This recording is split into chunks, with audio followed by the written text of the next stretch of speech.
నమస్కారం అందరికీ. మళ్ళీ ఒకసారి వంట గ్యాస్ సిలిండర్ ధర పెరిగింది. మీ జేబుకు మరో షాక్ తగిలింది. ఈరోజు మనం మాట్లాడుకోబోయేది ఎల్పిజి సిలిండర్ ధర హైక్ గురించి. ఎందుకు పెరిగింది, ప్రభుత్వం ఏం చెప్తుంది, మరియు మీరు దీన్ని ఎలా హ్యాండిల్ చేయాలనే విషయాల గురించి చివరి వరకు చూడండి. చాలా ముఖ్యమైన విషయాలు చెప్పబోతున్నాను. సరే, ముందు అసలు విషయానికి వద్దాం. ఈ ఆదివారం నుండి డొమెస్టిక్ ఎల్పిజి సిలిండర్ ధర 29 పెరిగింది.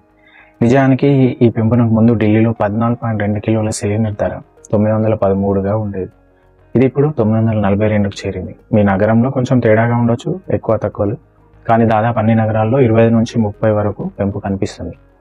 ఈ ఏడాది నుంచి మొదటిసారి కాదు, ఇంతకు ముందు కూడా ధరలు పెరిగాయి. సామాన్య ప్రజలకు ఇది నిజంగానే భారంగా మారబోతుంది. ప్రభుత్వం ఏం చెప్పబోతుంది, ఏం చెప్తుంది? Petroleum and natural gas ministry దీని గురించి ఒక ముఖ్యమైన స్టేట్మెంట్ ఇచ్చింది.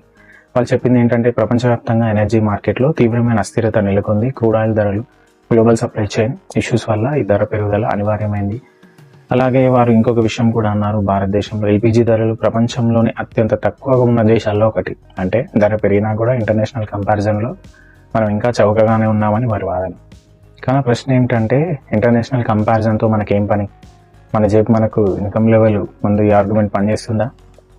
అపోజిషన్ అంటే కాంగ్రెస్ పార్టీ వాళ్ళు ఏమంటున్నారంటే, ఈ ధరల పెంపును తీవ్రంగా విమర్శించింది కాంగ్రెస్ పార్టీ.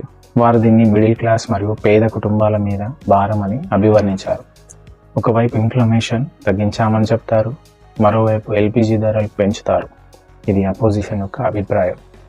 రాజకీయ వాదనలు పక్కకు పెడితే, సామాన్య గృహిణికి ఈ 29 రూపాయలు కూడా బడ్జెట్లో ఒక పెద్ద తేడాగానే తీసుకొస్తుంది.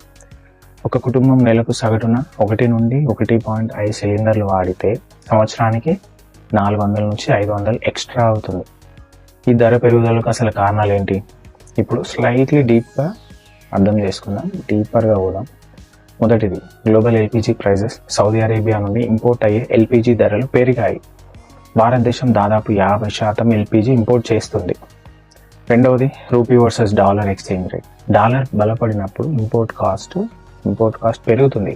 మూడవది, ఆయిల్ మార్కెటింగ్ కంపెనీస్ అయిన హెచ్పిసిఎల్, బీపీసీఎల్, ఐఓసి వీటికి లాసెస్ వస్తున్నాయని పేర్కొన్నారు. ఆ లాసెస్ రికవర్ చేసుకోవడానికి ధర పెంచాల్సి వచ్చింది.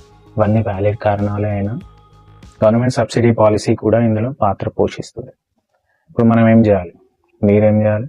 సరే, ధర పెరిగింది, మనం మార్చలేం, కానీ కొంచెం స్మార్ట్గా యూజ్ చేయవచ్చు. సిలిండర్ ఎఫిషియెంట్లీగా యూజ్ చేయండి. ప్రెషర్ కుక్కర్ వాడండి, 30% గ్యాస్ ఆదా అవుతుంది.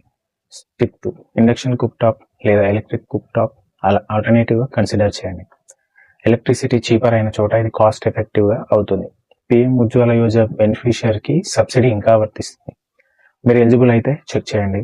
ఒకేసారి కనెక్ట్ చేయించిన 2 సిలిండర్స్ మెయింటైన్ చేయండి. సడన్ షార్టేజ్ ప్రాబ్లం రాదు. మొత్తానికి ఎల్పిజి ధర పెరగడం సామాన్య జనాలకు నిజంగా బర్డెన్గా మారుతుంది. గవర్నమెంట్ చెప్పే గ్లోబల్ రీజన్స్ వ్యాలిడ్ అయినా కూడా డొమెస్టిక్ ఇన్ఫ్లమేషన్ ఆల్రెడీ హైగా ఉన్న టైంలో ఈ పెరుగుదల కష్టంగా అనిపిస్తుంది. ఈ వీడియో హెల్ప్ఫుల్ అనిపిస్తే లైక్ చేయండి, ఛానల్ సబ్స్క్రైబ్ చేయండి, మీ ఫ్రెండ్స్ అండ్ రిలేటివ్కి షేర్ చేయండి.